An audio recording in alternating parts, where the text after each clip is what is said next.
시대를 정확하게 예측하고 예견하는 사람은 정말로 많이 없는 것 같습니다. 그렇기 때문에 우리가 오늘 예배를 정말 소중하게 하나님께 드리기를 소망합니다. 우리가 처음 코로나가 터졌을 때도 사실 그렇게 오랫동안 예배를 못 드릴 줄 몰랐고, 그렇게 오랫동안 노트북과 핸드폰을 의지해서야만이 드릴 수 있을지도 몰랐습니다. 그런데 이것이 거의 이제 1년 가까이 되어가고 있고, 이 상황 속에서 그냥 저 개인적으로는 이제는 하나님 앞에 당연히 드리는 예배가 없는 것 같습니다. 물론 원래 당연히 드리는 예배는 없는 건데, 어쩌면 우리의 그 타성에 젖어서 그냥 나는 교회 나가는 게 어려서부터 너무 편했으니까 드리는 거였는데, 이제는 정말 어쩌면 우리가 이 생명을 걸고 예배를 드린다? 내가 혹시 잘못될 수 있어도 하나님 앞에 예배를 드린다? 이것이 우리가 코로나 걸려도 무조건 본당 나와라 이런 얘기 아니에요. 그냥 우리 마음 자세 자체가, 저부터가 정말 오늘 드리는 예배가 어쩌면 오늘 청년들과 얼굴과 얼굴을 맞대고 드릴 수 있는 마지막 예배일 수도 있겠다는 생각이 요새는 그 매 예배 시간마다 좀 드는 것 같습니다. 그래서 이제 어쩌면 우리 가운데 이 예배가 정말 소중하게 하나님 앞에 나아가기를 소망합니다. 우리는 이렇게 위기가 닥쳐야지만 뭔가 소중함을 깨닫지만, 하나님께서는 우리가 대충 드렸던 모든 예배를 너무나 기쁘게 받으신 줄 믿습니다. 우리가 하나님 앞에 나아갔던 모든 시간을 하나님은 정말로 사랑하심으로 우리를 인내하시고 받아주신 줄 믿습니다. 우리가 오늘도 그 하나님께 예배합니다. 오늘 시작 말씀의 시작 자체가 사실 어둠이란 단어가 나옵니다. 9장 1절 한번 가보세요. 전에 고통받는 자들에게는 흑암이 없으리로다. 이 흑암이란 단어가 8장 후반부에 이렇게 나와요. 8장 22절 가보세요. 땅을 굽어보아도 환난과 흑암과 고통의 흑암뿐이다. 이 8장을 마치는 장면이 뭐냐면, 네가 주변을 둘러봐라. 보이는 거 어둠밖에 없을걸. 환난밖에 없을걸. 너무나 암울하게 8장이 끝납니다. 우리가 이사야서는 한 장 한 장 보게 되면 우리 청년들 1년 2년 걸릴 수 있어서 제가 약간 토끼 뛰듯이 이렇게 좀 점프를 하는데, 지난 시간에 1장 2장을 좀 봤죠. 그래서 1장 2장을 줄이면, 얘들아 니네 그렇게 살면 나한테 혼난다. 근데 니네 결국 안 바뀔 거야. 내가 너희 심판할 거야. 근데 있잖아, 그거 죽이는 거 아니야. 내가 너희 살리려고 심판하는 거야. 내가 너희 살리려고 지금 징계하는 거야. 그게 이사야 6장에 이사야를 만나신 하나님의 장면에서 정말로 뜨거운 숯불을 입에다가 지져버리시는데, 그것이 이사야가 죽게 된 것이 아니고 입이 못 쓰게 된 것이 아니고 오히려 하나님께서 그 입을 정케하사 하나님의 말씀을 선포하게 하십니다. 그래서 이사야는 그 하나님과 함께함을 통하여 이사야 7장부터 하나님의 말씀을 전파하기 시작해요. 그 7장과 8장을 제가 짧게 한 1분 안에 정리하겠습니다. 7장에는 이사야가 그 당시 왕이었던 아하스 왕에게 갑니다. 그 아하스 왕의 고민이 하나 있었어요. 뭐였냐? 그 당시에 그 근동 지역에서, 그 중동 지역에서 가장 최고의 제국은 아수르 제국이었습니다. 마치 지금의 아시아의 중국같이, 중국이 지금 원 차이나 뭐 이런 걸 하면서 서방 쪽에 있는 막 베트남 그쪽까지 막 이렇게 이것저것 많이 하고 있거든요. 근데 그것처럼 아수르도 팽창 정책을 썼어요. 근데 지금처럼 인격적으로 하지 않았습니다. 무차별적으로 공격합니다. 이거에 세 나라가 연합을 하기를 원했어요. 하나가 북이스라엘, 하나가 아람, 우리 지금은 시리아라는 나라입니다. 그 두 나라가, 또 한 나라가 뭐였냐면 남유다였습니다. 이 남유다를 여기 세 나라에 끼냐 안 끼냐, 요것 때문에 아하스는 고민했습니다. 아수르 제국을 대항해서 이 두 나라에 연합해서 소국, 이 작은 나라 세 나라가 힘을 합칠 것인가, 아니면 아수르의 편에 붙을 것인가, 아니면 애굽이나 바벨론에게 도움을 요청할 것인가 등 이러한 고민이 있었습니다. 그때 이사야가 아하스에게 얘기합니다. 아하스는 이때 이 두 나라가 만약에 아하스, 야 남유다 너네 우리하고 편 안 먹어? 그럼 니네 쳐버린다 라는 경고를 계속했어요. 그때 이사야가 얘기해요. 이 두 나라 아람과 북이스라엘 아무것도 아니다. 부직갱이 같다. 걱정하지 마라. 하나님이 너와 함께 하신다. 그래서 하나님께서 아하스에게 말씀하세요. 나에게 징조를 구해봐라. 내가 너와 함께 하는 것을 보여주겠다. 그때 아하스가 얘기합니다. 하나님, 제가 감히 하나님을 어떻게 시험해요? 되게 겸손해 보이죠? 하지만 사실은 하나님을 거절한 겁니다. 결국은 아하스는 아수르의 손을 잡아요. 아수르 도와주세요. 우리가 조공을 바칠게요. 하나님이 아닌 아수르 제국을 의지합니다. 너무 저와 여러분과 똑같지 않습니까? 하나님이 아닌 눈에 보이는 가장 센 사람, 하나님이 아닌 눈에 보이는 가장 좋은 것, 늘 우리의 가장 첫 번째 의지의 대상이 되지는 않습니까? 그 아하스가 그렇게 되자 하나님께서는 7장, 8장의 말씀을 통하여 오늘의 결론이 이르는 겁니다. 북이스라엘 망할 거야. 남유다 너네도 결국은 망하게 될 거야. 그것이 바로 오늘 8장 끝 22절을 얘기하는 거예요. 흑암이다. 어둠이다. 너희가 어디를 둘러봐도 다 어둠밖에 없다. 그렇게 해서 9장을 시작합니다. 근데 9장을 봐보세요. 9장 1절 전에 고통받는 자들에게는 흑암이 없으리로다. 옛적에는 여호와께서 스불론 땅과 납달리 땅이 멸시를 당하게 하셨더니 후에는 해변길과 요단 저쪽 이방에 갈릴리를 영화롭게 하셨다. 이런 대화가 나오거든요. 자, 여기서 이 스불론과 납달리 혹시 뭔지 아십니까?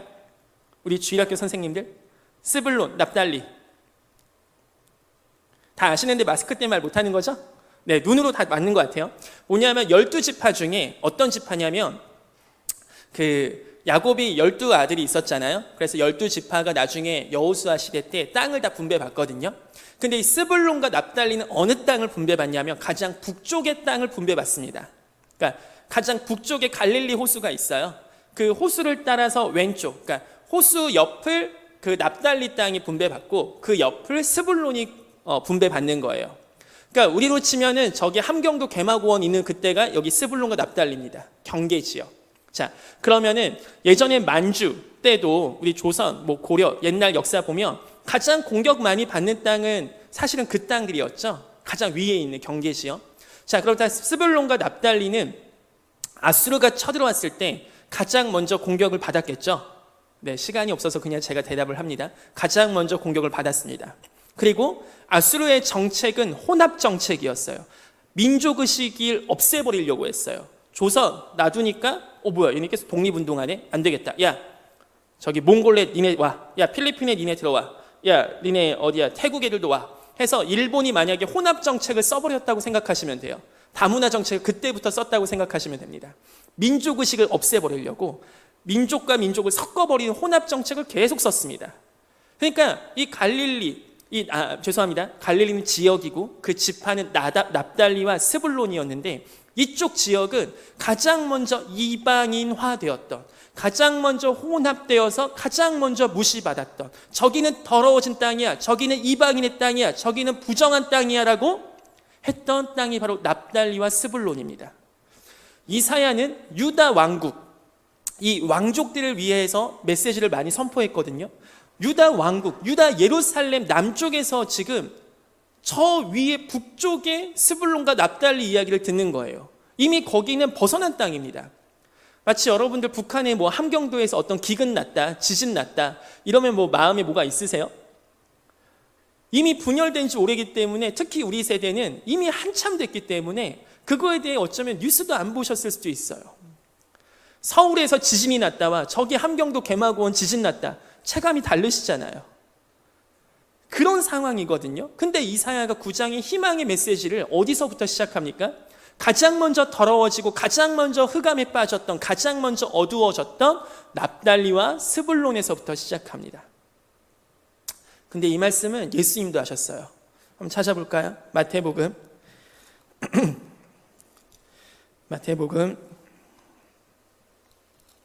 우리 4장 가보겠습니다.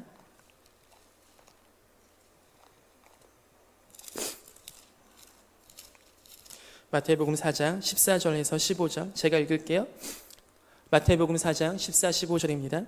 이는 선지자 이사야를 통하여 하신 말씀을 이루려 하심이라. 일렀으되 스불론 땅과 납달리 땅과 요단강 저편 해변길과 이방의 갈릴리여, 흑암에 앉은 백성이 큰 빛을 보았고 사망의 땅과 그늘에 앉은 자들에게 빛이었도다 하였느니라. 아멘. 이때부터 예수께서 비로소 전파하여, 이렇게 공생애가 시작하실 때 어디를 먼저 보십니까? 스불론과 납달리 땅을 향해서 선포하고 시작하세요. 얘들아, 너희가 어둠의 땅이 아니야. 너희가 이방인의 땅, 너희가 부정한 땅이 아니야. 이곳에서부터 빛이 시작할 거야. 이곳에서부터 하나님의 빛이 비출 거야. 만약에 우리 청년들 가운데 혹시 자기가 있는 그곳이 어둠의 끝이라고 혹시 생각하시는 분 계십니까? 혹시 정말 그러한 상황 속에 계신 분 계세요? 혹은 교회에 정말 오랜만에 나오셔서 뭔가 우리 중에서 뭔가 빛이 있다면 내 빛이 가장 약하겠구나라는 그러한 생각, 귀여운 생각을 하시는 분 계세요?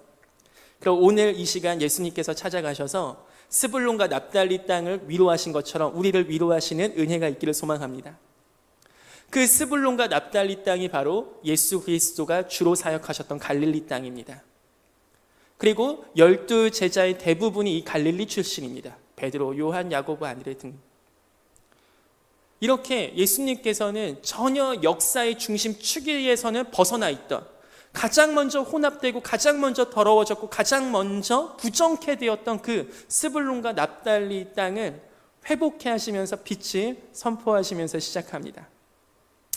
그런데 이거는 예수님께서 말씀하시기 전에 한참 전에 야곱이라는 입술 통하여 한 번 더 예언하게 하세요. 한번 같이 가볼까요? 창세기 49장. 창세기 49장.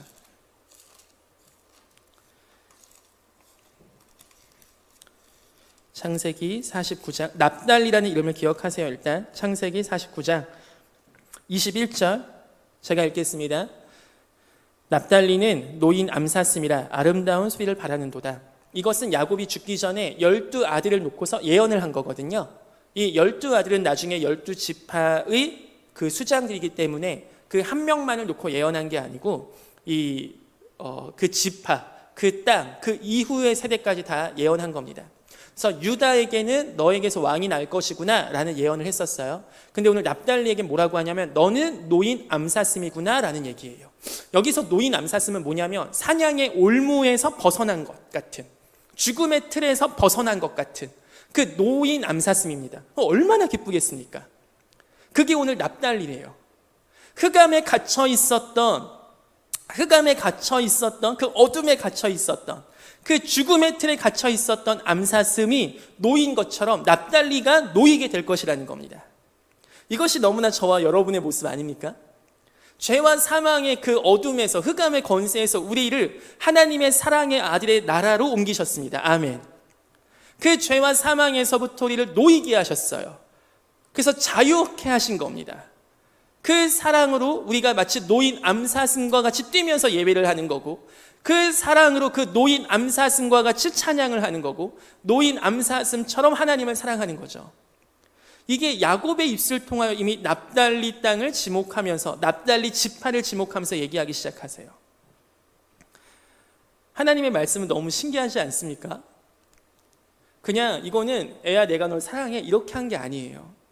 정말로 오래된 프로젝트, 정말 그 정성과 그 신묘막측한 우리 하나님의 신비한 그 계획과 기묘자요 모사이신 우리 하나님의 그 신비로운 지혜가 가득 담겨 있습니다. 우리는 그때밖에 못 부르기 때문에 하나님 왜 이러세요? 이런 데가 많지만 이 코로나 시대 또한 한국교회의 약이 되는 시대가 될 줄 믿습니다. 또한 우리의 믿음에도 큰 도움이 되게끔 하나님께서 역사하실 줄 믿습니다. 그게 세상이 바라보는 종교와 우리가 바라보는 믿음의 차이입니다. 세상은 이제는 기독교가 힘을 잃겠구나라고 예상하고, 세상은 이제 종교로서 기독교는 이제는 수명을 다했다는 얘기들이 많이 나오죠. 더 이상 기독교가 과거 이 역사를 이끌어왔던 것처럼 못 이끌 것이라는 여러 가지 통계 자료가 요새 속속히 보이고 있어요. 뉴스마다. 하지만 그것은 세상의 평가지 하나님의 평가는 절대 아닙니다. 여기서 아멘을 하셔야 됩니다. 하나님의 평가는 절대 아닙니다. 하나님은 하나님의 새로운 역사를 지금도 해 가시는 줄 믿습니다. 사실 오늘 이 흑암이란 단어가 저한테는 일주일 동안의 묵상의 단어였어요. 왜냐하면 너무 어두웠거든요. 제가 요새 막 이것저것 하는 게 있는데, 한 가지 겨울방학 때 원래는 한동대학교 후배들하고 같이 2주 정도 한국교회 작은 교회들 가운데 수련회나 자체 캠프를 잘 못하시는 그런 교회들을 찾아가서 좀 섬겨야겠다 해서 수련회를 좀 어떻게 섬길까요? 라고 했는데 교회들이 연락이 너무 많이 오셨어요. 근데 연락을 받았는데 대부분의 교회가 교회 규모의 크기에 상관없이 전도 집회를 요청하세요. 친구 초청 잔치를 요청하세요. 왜? 수련회 할 애들이 없어서. 그나마 있던 애들 코로나 때문에 다 떨어져 나갔대요. 교회 규모에 상관없이 다음 세대가 이제는 진짜 선교지가 된 겁니다. 이제는 교회별로 주일학교 수련회를 할 수 있는 축복 같은, 정말 배부른 고민을 하는 교회가 점점 없어지나 봐요. 제가 이 한 주 동안 너무나 큰 충격에 빠졌어요, 사실. 한국교회가 주일학교가 이렇게 없어진 게 이제는 통계, 뉴스 이런 게 아니고 그냥 제 귀에 들리는 그 목사님들의 근데 우리 교회가 애들이 없어서요. 어른들이 한 100명 넘는데 애가 한 3명 있나? 수련하기는 좀 그런 것 같고 혹시 친구 초청 잔치나 전도 좀 같이 해주시면 안 되나요? 그러니까 대부분 교회의 요청 사항이에요. 제가 이번 한 주간은요 정말 너무 많이 울었습니다. 기도할 때마다 큐티할 때마다 정말 마음이 너무 답답하더라고요. 제가 10년 전에 15년 전에 대학생 때 단기 선교로 선교지 가서 했던 그 사역들을 이제는 한국교회 다음 세대를 대상으로 해야 된다는 그 사실이 너무나 직면하기 싫었습니다. 너무나 부인하고 싶었어요. 한국교회의 주일학교 전도사로서 난 그동안 뭐 했나? 나를 믿는 자는 배에서 생수의 강이 흘러나가서 열방을 적신다고 하셨던 그 주의 말씀은 대체 무엇인가? 내가 대체 무슨 잘못을 했길래? 내가 대체 어떻게 섬겼길래? 왜 하나님께서 지금 한국교회한테 이러한 어려움을 주시는가? 흑암이란 단어, 어둠이란 단어가 너무나 저의 삶을 이 한국교회의 그 주일학교들을 바라보면서 들게 되는 시간이었습니다. 근데 오늘 이사야 말씀은 뭔가 희한하게 시작을 다시 하십니다. 보세요. 2절. 흑암에 해가 더 백성이 큰 빛을 보고 사망의 그늘진 땅에 거주하던 자에게 빛이 비치도다. 가장 흑암이 깊은 곳에서부터 뭔가 빛이 시작된다는 희망이 시작돼요. 뭔지는 모르겠지만 시간이 없어서 바로 결론으로 갑니다. 5절, 6절 가보세요. 6절 봅니다. 이는 한 아기가 우리에게 낳고 한 아들을 우리에게 주신 바 되었는데 이 3절, 4절, 5절은 사실 이스라엘 역사를 약간 축약한 거거든요. 예를 들면 이는 그들이 무겁게 맨 멍에와 그들의 어깨의 채찍과 그 압제자의 막대기를 생각할 때 이스라엘 백성들은 그 애굽 시대를 생각합니다. 이 단어들이 애굽에서 많이 나왔어요. 막대기, 어깨의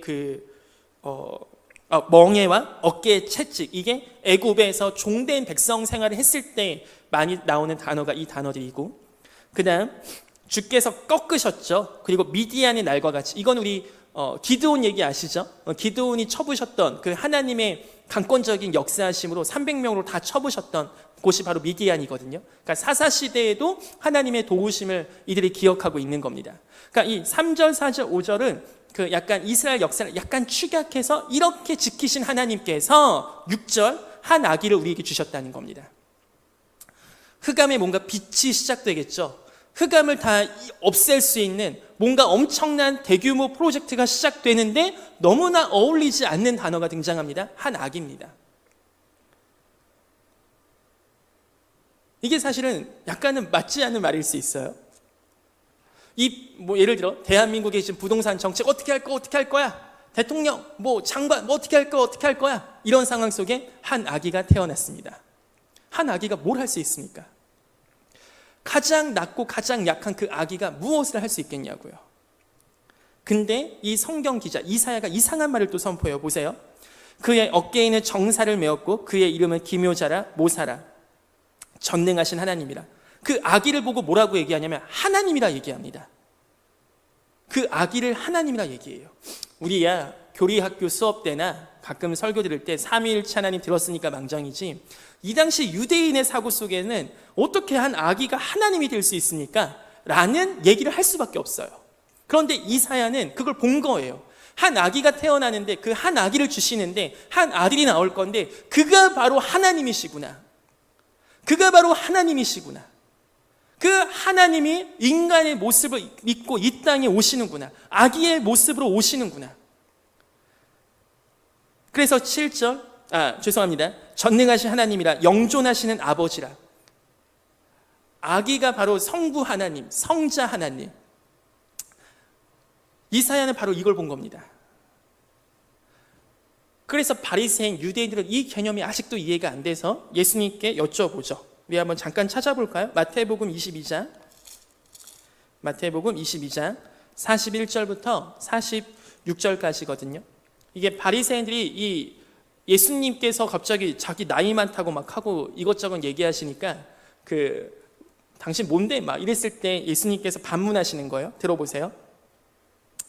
41절. 바리새인들이 모였을 때 예수께서 그들에게 물으시되 너희는 그리스도에 대하여 어떻게 생각하느냐? 누구의 자손이냐? 대답하되 다윗의 자손이니이다. 이르시되 그러면 다윗이 성령에 감동되어 어찌 그리스도를 주라 칭하여 말하되 주께서 내 주께 이르시되 내가 네 원수를 네 발 아래에 둘 때까지 내 우편에 앉아있으라 하셨도다 하였느냐? 다윗이 그리스도를 주라 칭하였은즉 어찌 그의 자손이 되겠느냐 하시니 한마디도 능히 대답하는 자가 없고 그날부터 감히 그에게 묻는 자도 없더라. 이게 어떤 얘기냐면, 야, 그리스도가 다윗의 자손이야? 다윗의 자손이죠. 야, 근데 있잖아, 성경 시편 봐봐. 다윗이 시를 썼어. 근데 여기서 어떻게 자기의 자손 보고 어떻게 내 주라고 얘기를 하냐? 이상하지 않아? 다윗의 자손이야. 다윗의 손자의 손자의 손자의 손자야. 근데 다윗이 그 한참 뒤에 있는 그리스도를 보고 어떻게 내 주라고 얘기할 수 있냐? 이게 바로 예수님이 바리새인, 이 유대인 사고에 가득 담겨 있어서 이 성부 하나님, 성령 하나님, 성자 하나님, 삼위일체 개념이 이해되지 않은 그들에게 던진 질문입니다. 즉 그리스도는 단순히 2000년 전에 오셨던 한 인간이 아니라 창세전부터 하나님과 함께 계셨던 영원하신 제2위 성자 하나님이십니다. 바로 그분이 한 아기로 이 땅 가운데 오셨는데, 한 아들을 우리 가운데 주셨는데, 바로 그분이 바로 전능하신 하나님이시라는 거예요.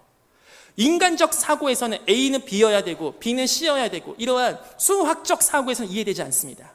이거는 믿음으로 받아들이는 거예요.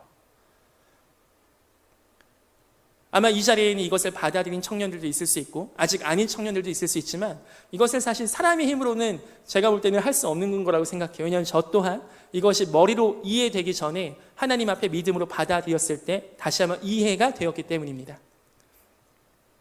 자, 어쨌든 오늘 말씀에서 한 아기가 바로 흑암의 빛으로 등장합니다. 그리고 그 아기, 그 임마누엘 하나님, 그 예수 그리스도께서 마태복음 4장에 아까 우리가 읽었던 갈릴리 지역에서 스불론과 납달리 땅을 바라보시며 흑암에 앉은 백성들이 큰 빛을 보았구나 라고 얘기하시면서 선포하십니다. 그래서 우리 가운데 이 흑암 가운데 있는 유대 땅을 향하여 이사야 선지자가 한 아기를 예언하고 한 아기가 너희한테 올 거라고, 한 아기가 오셨는데 그분이 바로 예수 그리스도 하나님이시라고 선포한 장면이 우리 가운데 믿음으로 받아들여진다면 오늘 이 시간에서 예수님께서 흑암 가운데 있는 우리의 삶에도 찾아오시는 은혜가 있기를 소망합니다. 그런데 이 한 가지 상황이 좀 있습니다. 뭐냐면 예수님은 다시 이 땅 가운데 이 육체를 입고 이 땅 가운데 오시지는 않으세요. 또다시 아기가 태어나고 그 아기가 임마누엘 하나님이고 이런 건 아닙니다. 이제 그 예수 그리스도께서 부활하시고 승천하신 뒤에는 예수님이 약속하신 성령께서 이 교회 가운데 부어졌습니다. 그 얘기는 뭐냐면 그 예수님께서 더 이상 오시지 않아도 된다고요. 왜? 성령이 함께 있는 교회가 있기 때문에. 자, 여기서 다시 아멘 하는 겁니다. 아멘. 성령이 함께 하시는 교회를 남겨두셨기 때문에 예수님께서 다시 한 아기로 태어나지 않으셔도 돼요. 그리고 예수님께서 그 제자들을 보내시고 세상 가운데, 흑암 가운데, 죄 가운데 있는 그곳에 예수께서 예수의 복음의 이야기를 전파하라고 하신 게 그 다음 예수님의 사역적 전략입니다. 그래서 이곳에 한가람 교회가 세워진 거예요. 흑암에 가득 있는 이 비계 땅에, 흑암이 가득 있는 이 서울 땅에 한가람 교회를 세우신 이유는 뭐냐면 마치 한 아기가 빛을 비추셨던 것처럼 이제는 그 예수의 영이 가득한 교회들을 통하여 흑암 가운데 사는 백성들에게 빛을 비추게 하실 거라는 말씀입니다. 우리 같이 좀 찾아보죠. 에베소서 5장 8절. 에베소서 5장 8절입니다. 에베소서 5장 8절. 네, 우리 함께 읽어보겠습니다. 에베소서 5장 8절. 신약성경 315페이지입니다. 함께 읽겠습니다. 시작. 너희가 전에는 어둠이더니 이제는 주 안에서 빛이라. 빛의 자녀들처럼 행하라. 아멘. 우리 보고 빛의 자녀라고 하시는 거예요. 지금 이제는 이 세상 가운데 이 교회 시대에는 이제는 너희가 빛의 자녀다. 그 흑암 가운데 흑암에 사는 백성들에게 빛을 선포하셨던 예수님과 같이 이제는 예수님이 다 막 일일이 다니면서 하실 수 없잖아요. 이제는 성령의 시대인데 성령께서 이 땅 가운데 임재하셔서 이 세상 가운데 빛을 비추시는데 그 방법이 바로 교회 가운데 임하시는 겁니다. 교회가 빛의 자녀된 삶을 살고 교회가 빛의 자녀된 삶을 통하여 하나님께서 흑암에 갇힌 백성들을 구원케 하시고 돌이키시고 그들 가운데 빛을 선포하신다는 거죠. 그래서 한 아기가 어떻게 흑암 가운데 사는 백성들을 구원할 수 있겠습니까? 이게 바로 하나님의 신비한 사역이고 하나님의 신비한 경륜입니다. 왜냐? 하나님은 아기를 통하여서도 역사하시는 분이십니다. 원래 그 말 있죠. 명필은 붓을 탓하지 않는다. 정말 실력 있는 사람들은 자기가 어떤 도구를 쓰든 어느 정도의 결과는 만들어내잖아요. 근데 우리 하나님은 당장 저 같은 사람이 이곳에서 하나님의 말씀을 전하고 저 같은 사람이 한국교회를 위해서 기도하고 하는 것만 봐도 하나님은 아무나 데리고 쓰실 수 있는 하나님이신 줄 믿어요. 네, 고개를 격하게 끄덕여 주셔서 감사합니다. 네, 은혜가 있다는 거죠. 자, 이 뭡니까? 그럼 우리 청년부 한번 이야기해 볼까요? 여러분 교사하는 거, 뭐 리더하는 거, 임원하는 거, 여러분 잘나서 하나님 쓰시는 것 같아요? 아니면 여러분이 시간 많아서 쓰시니까 하나님께서? 아니에요. 마치 한 아기가 태어나서 그 아기가 우리 하나님 아버지이신 것처럼 세상이 전혀 그 아기를 보고 사단도 몰라. 완전한 하나님의 비밀병기 같이 나사렛에서 무슨 선한 것이 날 수 있겠느냐라는 말을 들으시면서 예루살렘이 아닌 갈릴리에서 어떻게 그러한 역사가 일어나겠느냐라는 말을 들으시면서 하나님은 그 일을 행하세요. 우리 그 하나님께서 오늘도 동일하게 저와 여러분같이 약한 자들을 찾고 계시는 겁니다. 오늘 우리 함께 찬양하지 않았습니까? 약한 자 들어쓰시는 하나님을. 기억하시죠? 약한 자를 들어쓰시는 하나님이십니다. 한 아기가 어떻게, 우리같이 약한 사람들이 어떻게, 근데 하나님께서는 그렇게 빛을 시작하셨던 하나님이 지금도 동일하게 힘없고 약하고 여리고 너무나 순한 것 같은 사람들을 통하여 하나님의 역사를 진행하십니다. 이것이 바로 세상이 못하는 거예요. 세상은 삼성, LG, 구글, 애플 다 똑똑한 애를 어떻게 골랐을 수 있을까만 고민합니다. 그래서 기준을 높이고 수위를 높이고 스펙이 더 올라가야만 되죠. 근데 하나님은 아니에요. 그런 스펙 하나님 앞에 필요 없습니다. 그런 스펙 하나님 앞에 오히려 거추장스러울 수 있어요. 우리 하나님은 그냥 아무것도 없는, 여러분 주변 한번 보세요. 옆에 있는 사람들 봐봐. 딱 봐도 아무것도 없어 보이죠?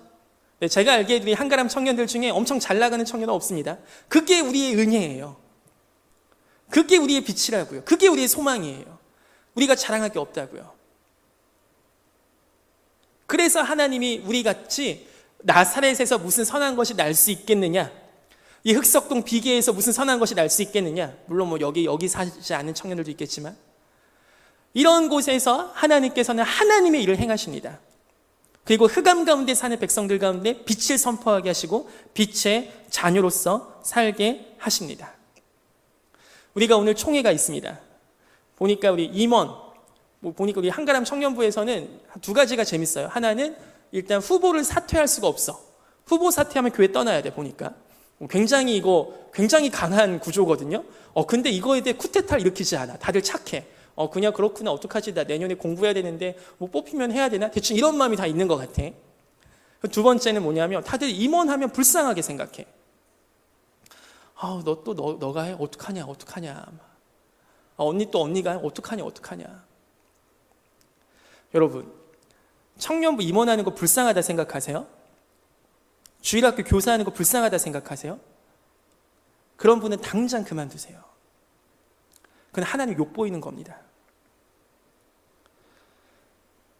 제 친구 중에 삼성 기업에서 일하는 친구 있어요. 그 친구는 새벽 6시에 출근하고 밤 9시쯤 퇴근합니다. 그리고 직장인반 들어가서 토익, 토플, 탭스 이런 걸 계속 따야 돼요. 안 불쌍합니까? 왜 삼성은 안 불쌍하고 청년부 임원은 불쌍합니까? 제 딸내미 소위 보면서 불쌍하다고 얘기하시는 어른들이 계세요. 얘가 뭐가 불쌍합니까? 아빠가 전도사라서 돈 많이 못 벌어서? 이게 뭐가 불쌍해요 대체? 삼성 임원? 제 나이 또래 이제 막 과장에서 팀장 올라가려고 하는 애들 밤 10시 야근 몰래 하고 있어요. 그만큼 뒤에서 실적을 내야 되니까. 걔네는 똑같이 애기하고 못 놀아주는데 왜 걔네 딸내미는 불쌍하지 않아요? 왜 삼성집 아들, 삼성집 딸내미, 계속 제가 삼성을 언급해서 우리 삼성 관계자분들 죄송합니다. 이게 너무 잘 나가시니까 얘기하는 거예요. 뭐 폄하하는 게 아니고. 그 잘 나가는 집안에 그 강남 뭐 청담동에 살든 어디 살든 거기 사는 딸내미는 왜 안 불쌍해요? 아빠가 대기업 임원이래. 그게 왜 안 불쌍해요? 바쁜데? 몸 봐주는데? 왜 걔는 안 불쌍하고 왜 제 딸 소혜만 불쌍합니까? 제가 이번 주에 막 이런 말 들어서 뭐 화난 건 아닙니다. 이게 왜 불쌍하냐고요? 우리 안에 너무나 세속화된 세계관 아니에요? 이생의 자랑, 안목의 정욕, 육신의 정욕, 이 세 가지로 가득 찬 이 세상 속에서 돈 많고 안정된 직장이면 행복한 거다라는 도식이 이미 우리 머릿속에도 이미 꽉 자리 잡힌 거 아니냐고요. 그러니까 대학교 1학년 때부터 하나님 나라, 성경, 말씀, 경건 이런 거는 내가 지금 준비하지 못한다 하더라도 어쩔 수 없는 거고 당장 토익 점수, 당장 알바, 당장 돈을 벌어야만 되는 것 같은 이 세상 속에 그냥 그렇게 물 흐르듯이 사는 거 아닙니까? 저는 주중에 계속 다른 교회를 갑니다. 제가 왜 가니까? 가면은 돈을 주시냐고요? 아니요. 제 돈 들여서 섬겨요. 왜 섬길까요? 뭐 여러분이 가능성이 없어서? 절대 아니에요. 제 안에 그 저를 움직이게 한 고민은 딱 한 가지였어요. 왜 하나님은 한국교회 전도사님들을 왜 큰 교회로만 부르실까? 왜 자기의 진로에 도움이 되는 교회만 부르실까? 왜 자기가 사역을 잘 배울 수 있는 곳에만 부르실까? 이 얘기가 큰 교회에 계신 교역자분들을 다 폄하하는 거 아닙니다. 그게 중요하고 귀합니다. 그런데 너무나 하나님이 부르셔서 우리는 가는 건데 왜 우리는 다 큰 교회밖에 안 가지? 라는 그 고민. 왜 하나님은 다 큰 교회로밖에 안 부르시지? 진짜 부교역자 필요한 교회는 없고 그 고민들 때문에 어떻게 해요 하나님? 그럼 제가요 그냥 월요일에는 이 교회 전도사 되고 화요일에는 이 교회 전도사 될게요. 그러면서 그렇게 교회들 하나하나 섬기고 있어요. 왜 그럴까요?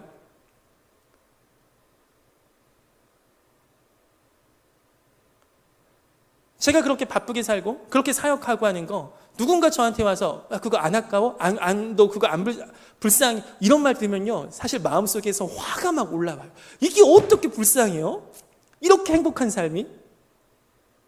아니 하나님은 나한테 다 주셨는데 자기 아들까지 주셨는데 나는 하나님을 위해서 할 수 있는 게 없는데 내가 똑똑하지도 않고 내가 돈도 많지도 않고 공부를 잘하는 것도 아니고 내가 뭐 어디 뛰어난 설교를 해서 수만 명 수천 명을 전도할 수 있는 것도 아니고 그저 있는 내 몸뚱아리 하나 움직이면서 그냥 이렇게 하나님 섬기고 하는 게 얼마나 행복한데 제 딸 아빠가 전도사인 거 가장 좋은 스펙 아닙니까?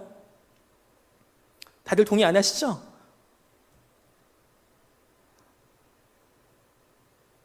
제 아내, 남편이 전도사인 거 가장 행복한 삶 아니에요? 이게 전도사다, 교역자다, 평신도다 이런 구분이 아니라고요. 하나님의 나라를 위해서 살아가는 삶이 얼마나 행복하냐고요. 청년부 임원하는 거 얼마나 행복합니까? 청년부 리더하는 거 얼마나 귀한 겁니까? 제가 나 지금 은혜가 있구나 아니면 나 정말 은혜가 필요하다 생각하는 저의 척도가 있어요. 셀프 테스트. 그게 뭐냐면 제 마음 가운데 섬기는 거 왜 이렇게 힘들어? 내가 이거 할 땐가? 나 이거 아니고 딴 준비해야 되는데? 라는 생각이 들 때 저 정말 은혜가 필요한 때입니다. 근데 어느 때? 섬기는 거 너무 감사하다. 내가 어떻게 여기서 이렇게 할 수 있지? 어떻게 나 같은 애가 이런 거 막 하나님 시키시지? 이러면 내가 지금 은혜 가운데 있구나 라고 그냥 스스로 생각해요. 여러분 어떠세요? 사역하는 거 행복하세요? 즐거우세요? 아니면 억지로 하세요? 우리 하나님은 돌 같은 것도 사용하실 수 있는 분이에요. 개똥도 약에 쓰실 수 있는 분이세요. 하나님 욕보이지 마세요. 하나님께 사역해 주는 거 아닙니다. 그 위대하신 하나님이신데 한 아기를 통해서도 가장 낮은 모습, 연약한 모습, 세상이 볼 때 아무것도 아닌 것 같은 걸로도 모든 역사를 다 바꾸시는 분이 하나님이십니다. 세상이 버린 갈릴리, 세상이 버린 납달리와 스불론 같은 땅에서도 하나님은 역사를 일으키십니다. 거기서 주의 제자들을 찾아내세요. 그런데 그 길에 쓰임받는 것, 그 일에 쓰임받는 것 너무나 감사한 거 아닙니까? 구글이 너희를 쓰시겠다, 애플이 너희를 쓰시겠다 할 때는 환호성을 부르면서, 왜 우리 안에 하나님께서 너 내가 좀 쓰자 하면은 왜 저예요 주님, 저예요.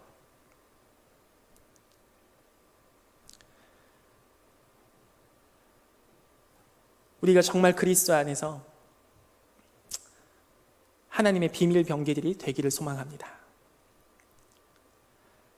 하나님 우리의 강점, 장점 물론 쓰실 수 있죠. 은사 쓰실 수 있어요. 그런데 어쩌면 가장 연약한 모습 통해서 우리 하나님께서 일하실 것입니다.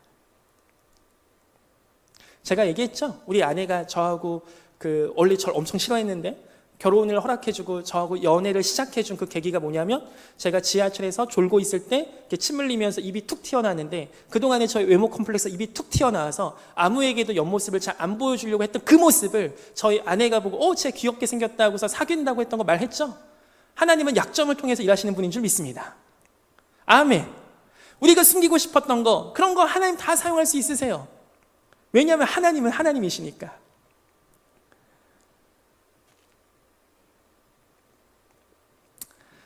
우리가 그 가장 위대하신 하나님이 아기의 모습으로 이 땅 가운데 오셔서 가장 흉악하고 어두운 그 땅들을 회복하시며 빛을 비추셨던 그 사역의 연장선상으로 이 시대에 쓰임받는 귀한 한가람 교회가 되기를 소망합니다. 그래서 우리가 정말 약한 그 모습 하나님께서 쓰셔서 그 가운데 많은 자들에게, 세상의 흑암 가운데 있는 자들에게 빛을 비추는 그리스도의 영광이 우리 가운데 있기를 소망합니다.